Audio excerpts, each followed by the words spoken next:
Cette émission est conçue et réalisée par des membres de la communauté en collaboration avec Nous TV.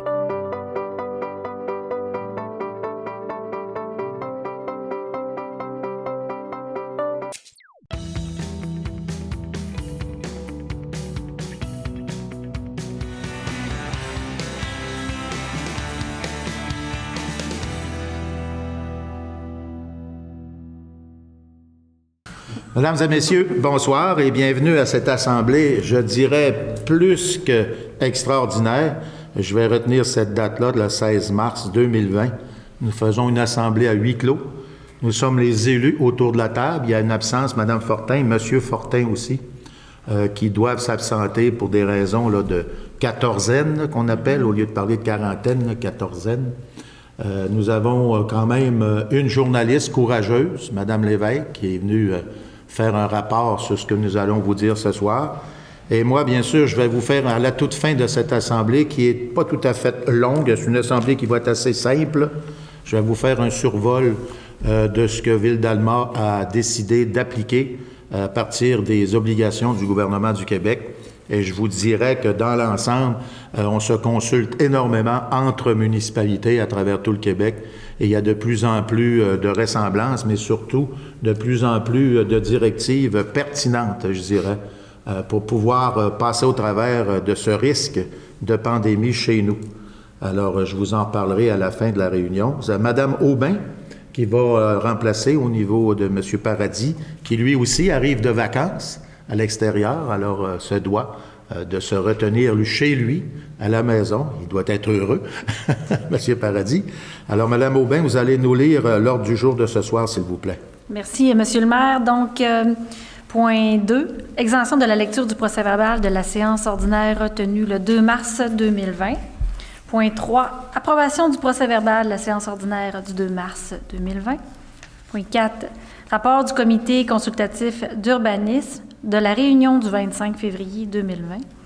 Le PIA, ça c'est le point 5, PIA, c'est l'adresse 5551 avenue du Pont-Nord.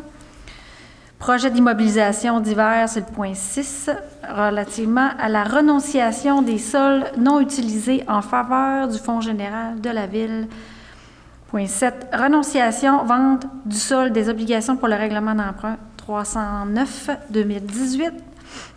Point 8, c'est la récision de la résolution 0902-2020 concernant la subvention à Solican. Point 9, projet d'immobilisation numéro 86 pour des travaux de construction du nouveau site pour le camp de jour. Point 10, projet d'immobilisation numéro 91 pour divers travaux, sites et structures.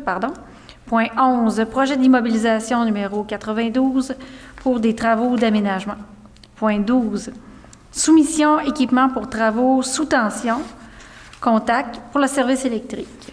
Point 13, soumission suivi environnemental des berges rivière Petite Décharge. Point 14, soumission pour la fourniture d'arbres pour la saison 2020. Point 15, demande d'exemption de la taxe foncière pour Coder, c'est une demande de révision. Point 16, entente intermunicipale pour la fourniture d'eau potable, quartier Bouchard à Saint-Nazaire. Point 17, Tam-Tam Macadam pour l'édition 2020, une demande d'aide financière. Point 18, c'est les affaires nouvelles, M. le maire. Et point 19, c'est le rapport des comités du maire. Et point 20, période des questions. Merci beaucoup, Mme Aubin. Alors, si vous voulez bien, on va revenir au point 18, mais je pense que ça va être réglé quand même assez vite. Mais aux affaires nouvelles, c'est important quand même de vous poser la question. S'il y en a d'entre vous qui a des choses à dire au niveau des affaires nouvelles, on pense qu'on en a suffisamment eu cette semaine. On vous expliquerait ça tout à l'heure. Puis il y avait le rapport des comités du maire. C'est justement ce que je vais vous faire tout à l'heure comme rapport, justement en fonction de ce qu'on a décidé ici à Ville-d'Alma et qui évolue constamment dans le temps. Alors, je pense que c'est important de faire des mises au point régulières. Alors, ça va me prendre une proposition pour accepter l'ordre du jour. M. Carrier, appuyé de M. Fradette. Le point 2, c'est l'exemption de la lecture du procès-verbal de la séance ordinaire qui a été tenue le 2 mars 2020, proposé par M. Tremblay et appuyé de M. Carrier. Le point 3, c'est l'approbation du dit procès-verbal tenu le 2 mars 2020, proposé par Mme Beaumont et appuyé de Mme Villeneuve. Le point 4, c'est rapport du comité consultatif d'urbanisme. Mme Villeneuve. C'est suite de la présentation du rapport de la réunion du comité consultatif d'urbanisme tenue le 25 février 2020. Il y a lieu de l'accepter, donc je propose donc d'accepter ce rapport tel que rédigé, étant entendu que les dossiers relatifs au PIA et aux zones agricoles, s'il y a lieu, feront l'objet de résolutions distinctes. Alors, c'est proposé par Mme Villeneuve et appuyé de Mme Beaumont. Point 4, c'est justement un PIA, avenue du Pont-Nord, toujours Mme Villeneuve. Oui, donc l'étude complétée par le comité consultatif d'urbanisme concernant le projet de rénover la maison unifamiliale située au 5551 avenue du Pont-Nord dans le quartier Saint-Cœur-de-Marie. Considérant la recommandation du CCU dans son rapport de la réunion tenue le 6 mars 2020 quant à la conformité du projet soumis aux critères et aux objectifs de la réglementation de Ville d'Alma relative au programme d'implantation architecturale, il est proposé et appuyé d'accepter la recommandation du CCU 200203 concernant l'approbation du projet, soit l'immeuble 5551 avenue du Pont, dans le cadre du PIA, dans le quartier Saint-Cœur-de-Marie, incluant les conditions suivantes. Les revêtements des murs devront être harmonisés par le revêtement et par la couleur. La galerie devra être en bois et teinte d'une couleur harmonisée. L'entrée charretière des véhicules automobiles en cour avant devra être ramenée à une largeur maximum de 6,7 mètres, soit 22 pieds, et l'espace résiduel de la cour avant devra être gazonné. Et pour terminer, au moins un arbre devant être planté en cour avant. Alors, c'est proposé par Mme Villeneuve et appuyé de M. Larouche. Le point 6, c'est un projet d'immobilisation, renonciation des soldes non utilisés. M. Larouche.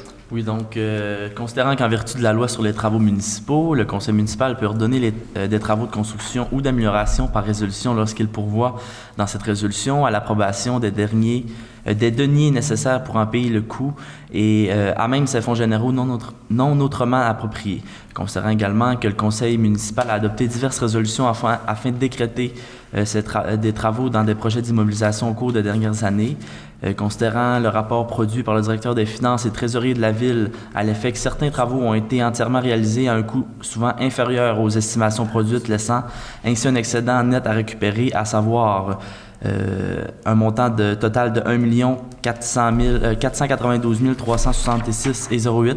Est-ce que vous m'autorisez de sauter un petit peu là, la lecture de tous les travaux? Oui. Parfait. Donc, ça pour on un vous montant. Abstient. Allez-y au total du chiffre quand même. Donc, pour un total de 1 492 366 et 8 sous, considérant qu'il est nécessaire de retourner ces sommes au fonds général de la Ville avant de les approprier pour d'autres travaux d'immobilisation. Donc, je vais le proposer. Alors, c'est proposé par M. Larouche, appuyé de M. Carrier. C'est ce que nous faisons à chaque année après avoir fait le bilan des projets que nous avons mis en action. Le point 7, c'est une renonciation, vente de solde des obligations pour règlement d'emprunt. M. Carrier. Oui, M. le maire. Donc, considérant que la Ville d'Alma a entièrement réalisé l'objet du règlement 309-2018 selon ce qui était prévu, considérant qu'une partie de ce règlement a été financée de façon permanente, considérant qu'il existe pour ce règlement un solde non contracté du montant de l'emprunt approuvé par le ministère des Affaires municipales et de l'Habitation et qui ne peut être utilisé à d'autres fins, considérant que le financement de ce solde n'est pas requis et que ce solde ne devrait plus apparaître dans le registre du ministère, considérant qu'il y a lieu à cette fin de modifier le règlement d'emprunt 309-2018 identifié à l'annexe pour ajuster les montants de la dépense et de l'emprunt et s'il y a lieu, approprier une subvention ou une somme provenant du fonds général de la municipalité. Je propose que la Ville d'Alma modifie le règlement 309-2018 identifié à l'annexe de la façon suivante. Par le remplacement des montants de la dépense ou de l'emprunt par les montants indiqués sous les colonnes nouveau montant de la dépense et nouveau montant de l'emprunt de l'annexe, par l'ajout d'une disposition prévoyant qu'aux fins d'acquitter une partie de la dépense, la municipalité affecte de son fonds général la somme indiquée sous la colonne fonds général de l'annexe et finalement par la modification de la disposition relative à l'affectation d'une subvention en vue d'y indiquer le montant apparaissant sous la colonne subvention de l'annexe. Les protocoles d'entente ci-joints sont réputés pour faire partie intégrante des règlements correspondants identifiés à l'annexe. Alors, c'est proposé par M. Carrier et appuyé de M. Tremblay. Nous sommes rendus au point 8. Restitution de la résolution 009-02-2020, Solican-Lac-Saint-Jean-Est, subvention. M. Larouche. Oui, donc, considérant que le conseil municipal a adopté lors de la séance ordinaire qui a été tenue le 20 janvier 2020 la résolution 009-02-2020 afin d'autoriser le versement d'une contribution financière de 10 000 à l'organisme Solican-Lac-Saint-Jean-Est dans le cadre de sa campagne de financement 2020 pour sa maison d'accueil et d'hébergement pour les malades en phase terminale de cancer et leurs proches au Jardin des Mésanges, que depuis 2019, la MRC Lac-Saint-Jean-Est adopte une résolution pour autoriser une contribution financière à l'organisme et que la résolution 009-02-2020 devient sans effet et qu'elle doit être rescindée. Donc, je proposerai de rescinder la résolution 009-02-2020 adoptée par le conseil municipal lors de la séance qui a été tenue le 20 janvier 2020. Proposé par M. Larouche et appuyé de M. Fradette. Le point 9, c'est un projet d'immobilisation, travaux de construction d'un nouveau site de camp de jour. M. Carrier. Oui, c'est suite à la vente là, de notre site à Métabetchois. Oui. Donc, on veut retrouver une place pour nos beaux enfants. Donc, considérant que la Ville d'Alma désire exécuter les travaux de construction du nouveau site pour le camp de jour en remplacement du site de la colonie Richelieu pour l'année 2020, prévu au projet d'immobilisation numéro 086, incluant notamment les travaux suivants: administration imprévue et construction nouveau site pour le camp de jour. Considérant que les plans et devis de ces travaux seront préparés par le service technique de la Ville d'Alma et que les coûts de ces travaux sont estimés à 85 000 $, considérant qu'en vertu sur la loi des travaux municipaux, le conseil municipal peut ordonner des travaux de construction ou d'amélioration pour résolution lorsqu'il prévoit dans cette résolution à l'appropriation des deniers nécessaires pour en payer le coût à même ses fonds généraux non autrement appropriés. Donc, je propose de décréter les travaux ci haut mentionnés et d'écrire au projet d'immobilisation numéro 086 et d'autoriser le conseil à exécuter ou faire exécuter ces travaux ainsi qu'à faire les dépenses requises jusqu'à concurrence d'une somme de 85 000 $, le tout conformément aux estimations produites par le service des travaux publics en date du 27 janvier 2020, dont copie demeure annexée à la présente pour valoir partie intégrante. Et finalement, à cette fin, d'autoriser le conseil à dépenser une somme n'excédant pas 85 000 $, incluant les dépenses contingentes, et pour se procurer cette somme appropriée à même le budget disponible des activités financières prévues à cette fin au programme triennal d'immobilisation pour l'exercice 2020, une somme jusqu'à concurrence de 85 000 $. Proposé par M. Carrier et appuyé de M. Fradette. Point 10, projet d'immobilisation numéro 091, divers travaux, sites des structures municipales. Mme Beaumont. Oui, merci, Monsieur le maire. Alors, Ville d'Alma désire procéder à des divers travaux là, qui sont prévus au projet d'immobilisation numéro 91, et ça inclut notamment les éléments suivants, c'est-à-dire un mandat d'architecture, fermeture des cloisons à l'étage pour le service des travaux publics, un corrélateur pour détection de fuite, des travaux qui vont se faire au dépôt à neige. Il y a aussi à l'intérieur de ce projet des analyses préliminaires de terrain à risque de mouvement de sol, soit sur la rue Bouchard et Bergeron. On prévoit aussi un garde-corps sur la rue Scott.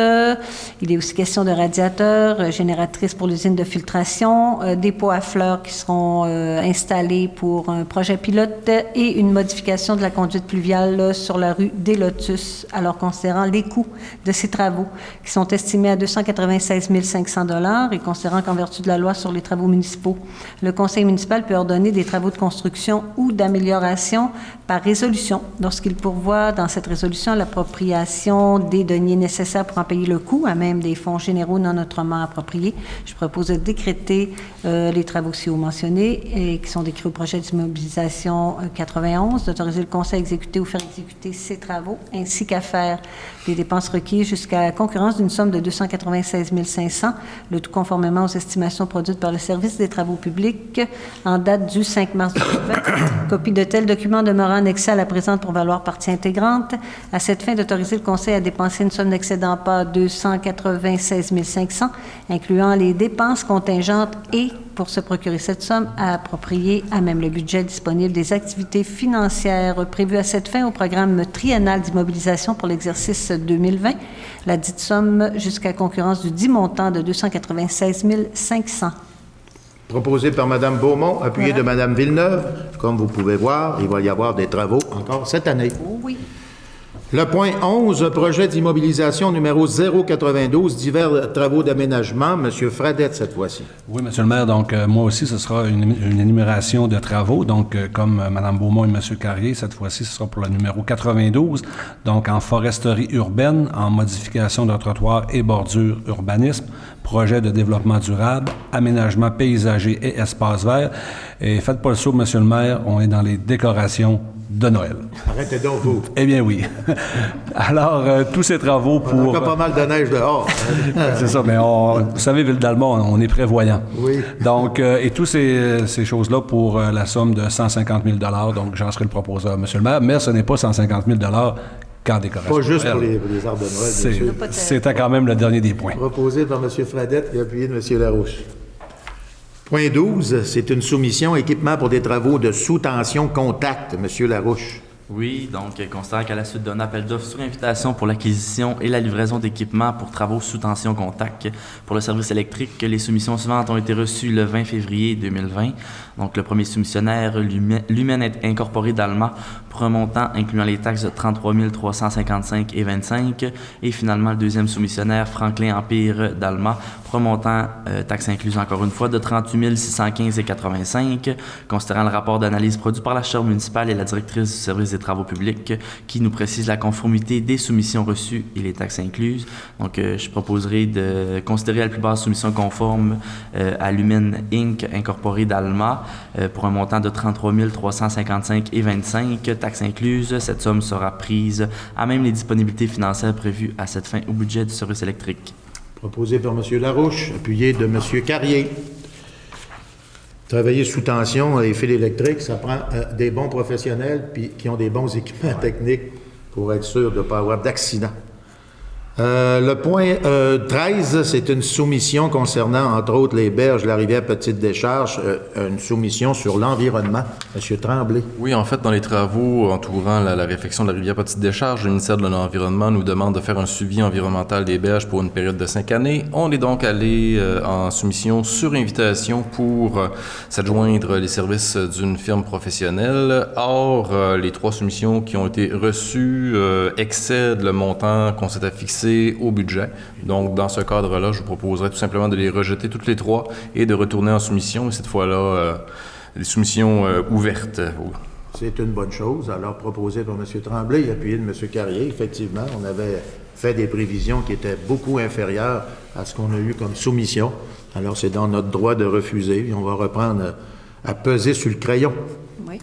Le point 14, c'est une soumission, cette fois-ci, fourniture d'arbres pour la saison 2020, Mme Beaumont. Et oui, M. le maire, comme à chaque année, nous sommes allés en appel d'offres sur invitation pour la fourniture de 93 arbres de qualité provinciale. Les soumissions suivantes ont été reçues le 12 mars 2020. 3 entreprises d'Alma. D'abord Pépinière de l'Île au montant de 14 503,87. De chez La Chance Asphalte, 15 431 et 52. Et de chez Grant Cunningham, un montant de 20 344 et 1 sou. Et les soumissions sont toutes les 3 conformes. Alors, je propose d'accorder évidemment le contrat là, pour la fourniture de ces 93 arbres aux soumissionnaires, au plus bas soumissionnaire conforme, c'est-à-dire le Pépinière de l'Île enregistré d'Alma pour un montant de 14 503 et 87. Les taxes et le transport sont inclus, le tout conformément à la soumission reçue et au devis descriptif l'accompagnant. Donc, on peut demeurer annexé à la présente pour valoir partie intégrante et d'utiliser la liste de prix fournis par les soumissionnaires pour chaque espèce d'arbre pour les commandes ponctuelles subséquentes. C'est proposé par Mme Beaumont. Oui. Appuyé de Mme Villeneuve. Il faut dire que ce sont des arbres avec la dimension plus grande pour pouvoir résister plus aux intempéries, surtout dans la période de transplantation. Alors, c'est pour cette raison-là qu'on paye un peu plus cher. Voilà. Mais les arbres, en général, demeurent en vie pour des années par la suite. Oui, d'une excellente qualité. Oui, et voilà. Alors, nous sommes rendus au point 15, qui est une demande d'exemption, une révision concernant Coder 02. Monsieur Carrier. Oui, donc par sa lettre datée du 6 mars 2020, la Commission municipale du Québec confirme que l'organisme, la Corporation régionale de développement et de la récupération et du recyclage Région 02, lui a soumis une demande de reconnaissance afin d'exempter toutes les taxes foncières pour l'immeuble situé au 1000 boulevard Saint-Jude à Alma, considérant que cette demande est produite dans le cadre de la révision périodique de l'exemption obtenue le 21 janvier 2011 par l'organisme, considérant, suivant l'article 243.23 de la loi sur la fiscalité municipale, la commission municipale doit consulter la municipalité avant de se prononcer sur une telle demande et considérant que le présent conseil a généralement comme principe de s'en remettre à la décision de la commission municipale du Québec en regard de toute exemption de taxes, je propose d'accuser réception de cette demande de révision périodique de reconnaissance pour fin d'exemption de la taxe foncière formulée par l'organisme et à l'effet de s'en remettre à la décision qui sera rendue à la suite de l'audition de la Commission municipale du Québec. Proposé par M. Carrier et appuyé de M. Larouche. Le point 16, une entente intermunicipale fourniture d'eau potable. Madame Beaumont. Oui, merci, Monsieur le maire. Alors, c'est la municipalité de Saint-Nazaire qui a formulé cette demande-là à la ville d'Alma pour raccorder 26 propriétés qui sont situées dans le quartier Bouchard à Saint-Nazaire, qui est tout près, en fait, là, de nos installations de la ville d'Alma. Oui. Donc, évidemment, on a considéré que le réseau d'aqueduc de la ville d'Alma passe à proximité de ce quartier et que le ministère des Transports est en ce moment en train d'effectuer des travaux de construction là, de la route de contournement du quartier d'Île-Maligne, où va être située la partie de la conduite devant être accordée. Donc, ça vient faciliter évidemment l'installation de tout ça. Il y a une participation du ministère à ce niveau-là. Alors, concernant le projet d'entente intermunicipale qui est intervenu entre la ville d'Alma et la municipalité de Saint-Nazaire pour fixer les modalités concernant le raccordement des 26 résidences du quartier Bouchard de la municipalité de Saint-Nazaire au réseau d'aqueduc d'Alma, je propose d'autoriser M. le maire ou le maire suppléant, ainsi que le greffier ou la greffière adjointe à signer pour et au nom de ville d'Alma l'entente municipale qui est intervenue entre les municipalités de Saint-Nazaire concernant le raccordement des 26 résidences du quartier Bouchard et de la municipalité de Saint-Nazaire au réseau d'aqueduc de la ville d'Alma. Proposé par Mme Beaumont, appuyé de Mme Villeneuve. Le point 17, qui est Tam-Tam Macadam, édition 2020, M. Tremblay. Oui, en fait, on est partenaire du Festival Tam-Tam Macadam depuis depuis les tout débuts déjà. Et donc, c'est le temps de reconduire notre subvention annuelle pour cet événement-là qui devrait avoir lieu normalement du 27 au 30 août 2020. Donc, c'est un événement qu'on croit qui est important pour faire la promotion du vivre ensemble, notamment. Donc, je proposerai qu'on verse notre subvention annuelle de 15 000 $ à l'organisme Monde et Macadam pour l'organisation de ce festival. Alors, proposé par M. Tremblay et appuyé de M. Carrier. Le point 18, il y avait les affaires nouvelles où il n'y avait rien d'inscrit comme tel, rapport de comité et du maire, et c'est là que j'entre en jeu pour vous parler justement, vous faire un rapport, essayer de faire un rapport le plus exhaustif possible sur ce que nous vivons présentement concernant le risque d'une pandémie mondiale. On voit aller de ce temps-ci au réseau de télévision un peu partout à travers le monde, que ce soit TV5, que ce soit les réseaux américains, réseaux canadiens-anglais, réseaux québécois. Il y a des problématiques majeures concernant un virus où présentement nous ne connaissons pas les outils pour le combattre. C'est-à-dire que nous n'avons pas de médicaments pour le combattre et nous n'avons pas non plus de vaccins pour pouvoir inoculer les personnes, pour les protéger contre ce virus qui est quand même important. C'est un virus qui est difficile. On voit aller problématiques majeures dans des pays aussi modernes que l'Italie, par exemple, où ils ont énormément de décès présentement. Il y a eu des pertes de contrôle dans plusieurs pays à travers le monde pour avoir, je dirais, peut-être été un peu nonchalant sur la prévention concernant ce virus. Nous avons, je dirais, chance ou malchance, mais nous avons la chance, nous, d'avoir vu aller à l'extérieur du monde, surtout à l'extérieur de l'Amérique, une progression exponentielle de cette problématique-là, qui fait en sorte que l'alerte a été sonnée, je vous dirais, d'une manière importante à travers le Québec, entre autres. Je reconnais l'excellent travail du gouvernement du Québec qui a pris le taureau par les cornes, pour dire, parce que, justement, la problématique ici, elle est beaucoup moindre dans le sens que nous pouvons, si nous intervenons comme société, être capables de réduire au maximum la montée de cette étendue de ce virus. Parce que, selon les savants, les personnes qui sont reconnaissants et connaisseurs du domaine, il y a toujours un pic à atteindre, c'est-à-dire une courbe extrêmement pointue dans d'autres pays. C'est ce qui s'est passé. Alors nous, ici, nous essayons justement d'aplanir cette courbe en essayant le plus possible de se protéger. Alors, ce qui est important pour la population d'Alma, puis je dirais même de Lac-Saint-Jean-Est, parce qu'on travaille en collaboration avec la MRC Lac-Saint-Jean-Est. Aujourd'hui, nous avons regroupé équipe Alma-Lac-Saint-Jean qui englobe autour de la table là, tous ceux, les décideurs que nous avons ici dans la région, pour pouvoir synchroniser toutes nos interventions, puis pouvoir avoir un résultat le plus probant, puis je vous dirais le plus pointu possible vis-à-vis les activités que nous devons faire et les activités que nous ne devons pas faire comme société. Présentement, nous demandons à la population d'être partenaire dans ce combat que nous devons mener contre ce virus. C'est-à-dire que la solution, à mon point de vue et au point de vue de beaucoup d'experts, passe par l'attitude que les gens auront et que les gens doivent avoir vis-à-vis ce virus. Vous savez, des virus, ça se propage, mais ça se propage de beaucoup de manières, mais celui-là, entre autres, se propage au contact, aux gouttelettes qu'on peut avoir dans notre respiration, aux éternuements. Alors, l'important, c'est d'éviter le regroupement de la population, c'est d'éviter que nous soyons trop près, trop en contact les uns vis-à-vis les autres, le temps que ce virus-là puisse être résorbé pour ceux qui l'auraient, par exemple. Et ce que nous avons aussi de positif dans la confrontation et le défi que nous avons, c'est qu'encore cet après-midi, le CIUS confirmait qu'ici, présentement, il n'y a aucune personne qui porte ce virus présentement et qui a été détectée pour étant porteur. Par contre, bien sûr, nous avons des gens qui ont voyagé, parce que dans l'ensemble, les experts le disent tous, ceux présentement qui ont été contaminés par ce virus ont été contaminés par des gens qui ont fait des voyages, qui ont été à l'extérieur du pays et puis qui ont contaminé certaines personnes ici au Canada. Dans notre région et surtout de notre côté, du côté d'Alma-Lac-Saint-Jean-Est, il n'y a personne présentement d'inscrit au niveau d'être porteur de ce virus-là et c'est ce que nous voulons maintenir le plus longtemps possible.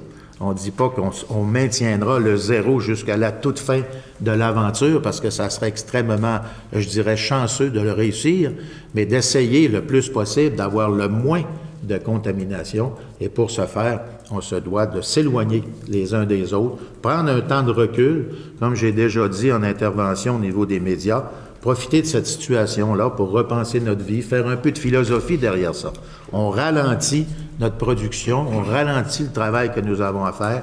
Nous devons aller plutôt vers des services essentiels et laisser le temps de faire son travail comme tel vis-à-vis la contamination. Alors, à Ville-d'Alma, depuis jeudi passé, je vous dirais, on n'a pas tellement chômé la direction générale, ainsi que moi comme maire, mais aussi le conseil qui est derrière tout ça. Alors, on a quand même fait beaucoup d'interventions vis-à-vis les obligations du gouvernement du Québec qui nous ont donné des directives, je dirais, assez sévères, mais il reste une chose, c'est peut-être possible qu'elles deviennent encore plus sévères. Alors, c'est à nous, entre autres, de faire le travail qu'on nous demande de faire afin d'éviter que ça devienne plus sévère. Alors, pour ce faire, on a fait plein d'interventions au niveau de la Ville. Je vais vous en énumérer plusieurs. Et je vous dirais qu'en bout de ligne, il va sûrement y avoir des questions concernant ces dispositions-là. Vous allez avoir un numéro de téléphone, vous allez avoir aussi une page Facebook et un site Internet pour pouvoir poser vos questions et pouvoir avoir des réponses qui sont, je vous dirais, pas seulement légitimes, mais des réponses qui vont être concrètes et qui vont surtout vous rassurer. Alors, au cas actuel, de la situation préoccupante, l'équipe s'est mobilisée. On peut parler présentement de services essentiels de base. Nous avons la direction générale qui est ici à ma droite, M. Duchesne, qui est en charge de tout le personnel de la ville et le personnel qui est en train de mettre en place des services essentiels pour la ville. Et nous avons aussi M. Simon Nicole, qui n'est pas avec nous ce soir, mais qui est capitaine au service des incendies et qui, lui, s'occupe de la sécurité civile et qui est en fonction aussi des services que nous allons donner parallèlement aux obligations et surtout aux interdictions que la Ville d'Alma va demander à ses concitoyens. Pour le moment, les infrastructures culturelles, sportives, communautaires sont fermées jusqu'au 29 mars. On parle de 14 jours pour le moment. Ça comprend le Centre Mario-Tremblay, le Centre multisport, la bibliothèque municipale, le centre de ski, les patinoires, etc. Tout cela en fonction justement pour éviter que la population se regroupe dans des secteurs bien précis et se contamine possiblement avec ce virus. Nous demandons la collaboration surtout des organisations utilisatrices des infrastructures. Ils ont cette responsabilité-là d'expliquer à leurs membres que c'est important de suivre la directive et prendre une pause le temps que ça fera comme réaction vis-à-vis le calcul et le décompte que le gouvernement du Québec et les services de santé auront à faire pour la suite des choses. Pour le moment, les spectacles de la boîte à bleuets sont annulés et reportés jusqu'au 11 avril, c'est-à-dire dans 30 jours. Chaque personne ayant fait l'achat de billets sera contactée ultérieurement.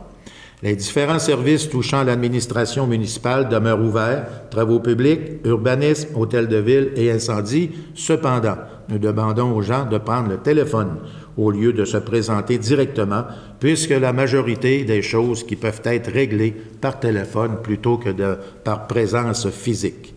La Ville a mis en place un plan d'atténuation en cas de pandémie afin d'assurer le maintien des services essentiels, déneigement, l'électricité, le traitement des eaux et bien entendu le service d'urgence.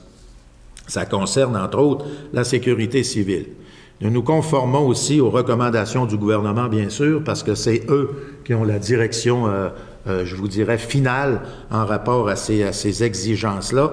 Et je dois vous dire que ça évolue d'heure en heure. Alors, je ne peux pas, au moment où on se parle, vous garantir que c'est seulement ça que nous devrons appliquer. On verra par la suite ce que les experts auront à nous dire de ce côté-là. Nos employés, revenant de voyage, entre autres, depuis le 12 mars, sont invités à rester en quatorzaine, il ne faut pas dire quarantaine, parce que c'est 14 jours d'incubation, si possiblement sont contaminés. Alors ils seront invités, entre autres, ceux qui peuvent le faire, à faire du travail, de télétravail à la maison, mais ils seront isolés la période de leur retour de voyage. On parle d'à peu près une dizaine d'employés présentement qui demandent de la surveillance plus précise, mais sur le nombre d'employés à la Ville d'Alma, pour l'instant, on ne pense pas avoir de problème pour faire les services essentiels pour la suite des choses. Les conseillers, tout autour de la table ici, ainsi que moi-même, nous avons cessé nos représentations et différentes activités, puis je vous dirais que beaucoup d'activités ont été annulées en rapport justement au fait que ça serait des rassemblements qui pourraient être à risque.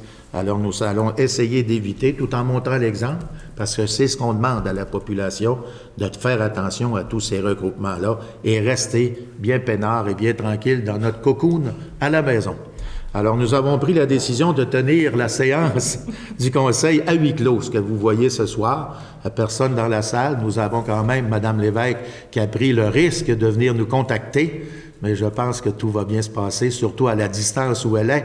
Elle devrait sortir blanchie de l'histoire, mais ça demeure que nous allons vous garder informés, et par nos médias, et par la télévision, par notre radio locale aussi. Vous avez vu sûrement, je suis intervenu à plusieurs reprises, et nous allons le faire encore pour maintenir la population informée, et surtout l'évolution de ce que nous aurons probablement à ajouter à ces restrictions-là.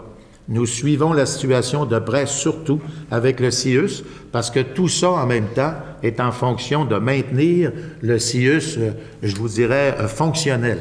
Si jamais on arrivait avec une contamination extrêmement rapide, on embouteillerait nos hôpitaux, on embouteillerait nos ressources premières et surtout nos urgences, qui ferait en sorte qu'on ne pourrait pas donner de services de soins adéquats.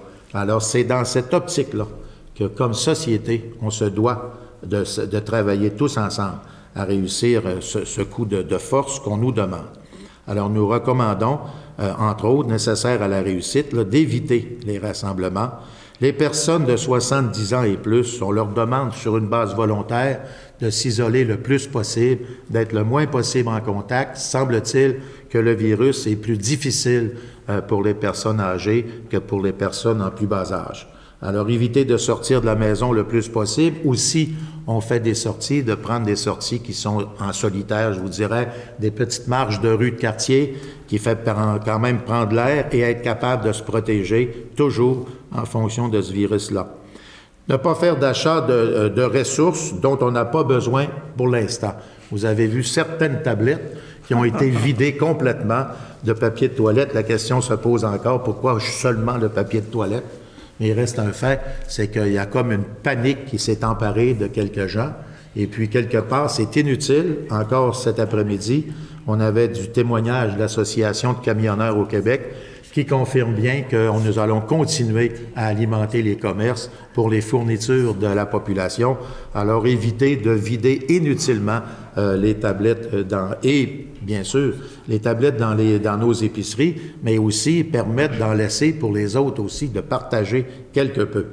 Ensuite de ça, il faut être solidaire, bien sûr, au niveau du gardiennage, par exemple, parce que vous allez voir, nous allons avoir des garderies, mais uniquement réservées pour les gens qui vont donner des services à la population, qui vont être là pour nous secourir. Alors, eux, on devra leur fournir des garderies parce qu'ils n'auront pas la capacité de s'occuper de leurs enfants comme tels. Mais pour les autres, eh bien, il va y avoir un effort à fournir, c'est-à-dire de garder vos enfants le plus possible à la maison, parce que là aussi, c'est un milieu de contagion important. Les enfants, vous savez que c'est dur à arrêter comme tel, alors c'est mieux de les faire jouer dans la cour que de les faire jouer à 50, 60 dans des cours de récréation qui peuvent, par la suite, devenir très contaminants. Ensuite, c'est tellement simple, mais c'est tellement vrai, se laver les mains. Ça semble simple, mais se laver les mains plusieurs fois par jour. Vous voyez un robinet, un lavabo, du savon, vous lavez les mains le plus souvent possible. C'est une des meilleures solutions pour se protéger de ce virus. Et bien sûr, il y a toujours la référence pour le coronavirus, qui est le numéro de téléphone, et vous avez dû le voir dans à peu près tout ce qu'il y a de médias et à la télévision, c'est le 1-877, le 644-45-45. Je reprends, le 1-877-644-4545. Tous ceux qui ont des questions plus pointues vis-à-vis la problématique de ce virus peuvent appeler à ce numéro-là. Et il y aura aussi un centre de dépistage, ici même à Alma, à partir de mercredi, qui semble-t-il, selon ce qu'on nous en a dit au niveau des CIUS, qui va être terriblement efficace pour être rapide sur le dépistage de personnes qui se sentent contaminées ou qui ont des problèmes ou des malaises vis-à-vis, je vous dirais, ce sont des manières d'être, je vous dirais des symptômes, c'est le mot que je cherchais. Ce sont des symptômes qui ressemblent beaucoup à ceux de la grippe, mais qu'en bout de ligne, lorsque ce virus-là se manifeste, c'est beaucoup plus violent que la grippe. Je vais terminer, M. Larouche. C'est juste pour l'adresse du centre de dépistage, il faut qu'on voulait l'ajouter en information. Pardon? L'adresse du centre de dépistage, ça aussi. Oui, je vais vous laisser intervenir par la suite. Je vais vous laisser la parole. Je veux terminer mon document avant et par la suite, vous pourrez prendre la parole. Alors, au niveau de la population, c'est chaque petit geste qui va être exigé et demandé à la population. Les employés de la Ville sont mobilisés et en action. Nous allons donner les services tout au long de cette campagne de restriction, et les employés ouvrant dans le secteur de la santé devront être soutenus par tout et chacun, c'est-à-dire ne pas abuser inutilement des services de santé afin de permettre à ceux qui sont vraiment touchés par ce virus ou qui seront touchés de leur laisser toute la place nécessaire. On va avoir de l'information qui va se diffuser à tous les jours sur la page Facebook de la Ville, aussi sur notre réseau Internet, et nous avons toujours le téléphone à la Ville d'Alma qui est le 418-669-5000 et vous serez répondu en tout temps. Ceci étant dit, je vais passer la parole à M. Larouche. Donc, pour revenir sur ce que vous disiez, M. le maire, par rapport aux cliniques de dépistage, là, donc pour à Alma, ça sera dans le bâtiment du CRDI à Alma, donc le 400 boulevard Champlain. Donc, c'est seulement l'information que je voulais ajouter pour nos concitoyens là, qui pourraient peut-être se poser la question puis qui ne seraient pas en mesure de trouver l'information. Donc, au 400 boulevard Champlain, dans le bâtiment du CRDI Alma. C'est bien certain que le CIUS va nous diffuser ça à grande pompe à partir de demain matin sans faute. On ne devrait pas le manquer. D'autres interventions d'entre vous? Est-ce que vous avez des questions posées? Oui, M. Carrier. Moi, j'ai quelques questions là, qui me viennent de la population par rapport à nos centres sportifs. On est en analyse pour voir comment on va pouvoir remettre l'équipement aux gens qui ont des équipements dans ces centres-là. Donc, je leur demande d'être patients et de regarder nos différents sites Internet. Puis, on va donner l'information là, dans les prochains jours. Oui, parce qu'il va y avoir de la récupération qui va être faite. Et, on n'empêchera pas la récupération. Mais bien sûr, il va s'agir de le faire à petites gouttes et non pas arriver une cavalerie complète pour aller chercher nos équipements, que ce soit dans des casiers ou dans des petits garde-robes. Oui, Mme Beaumont. En fait, juste un rappel à la population que s'ils avaient à se déplacer, notre service de taxibus demeure en fonction. Oui. Alors, ils peuvent l'utiliser là, tel qu'ils l'utilisent régulièrement. Alors, pour le moment, là, tout est en fonction là, à la Ville d'Alma de ce côté-là. Mais ceux qui se rendent certains symptômes, par exemple, de ne pas prendre le taxibus, c'est bien important. Tout va se passer dans la réaction des gens qui auront à se sentir. C'est important de savoir comment est-ce qu'on se sent. Mais même à ça, semble-t-il qu'au début, la contamination ne laisse pas paraître de symptômes. C'est avec le temps, là, les fameux 14 jours, la quatorzaine.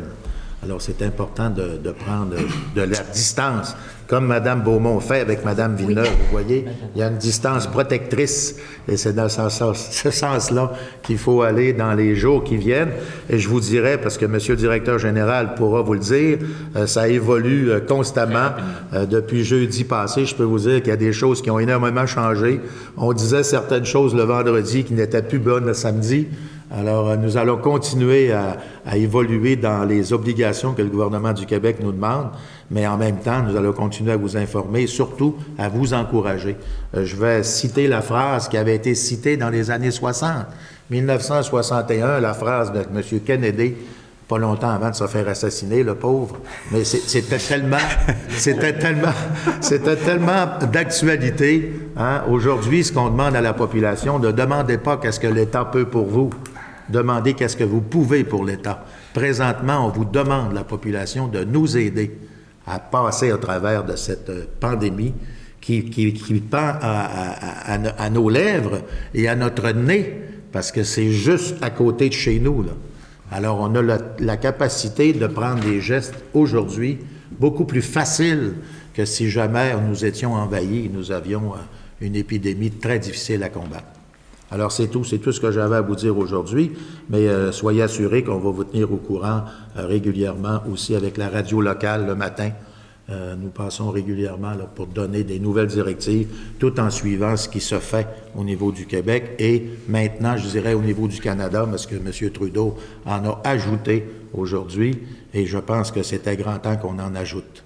Alors, ceci étant dit, je vous remercie beaucoup de votre écoute et nous allons revenir encore une fois au niveau des assemblées publiques du Conseil à huis clos comme nous faisons présentement. Et c'est même possible qu'on le fasse aussi au niveau virtuel. On verra bien où c'est qu'on est rendu au niveau technologique ici même à Alma. Bonne fin de soirée à vous tous, mesdames et messieurs, puis soyez prudents, soyez bien attentifs et protégeons-nous tous ensemble. Oui. Merci.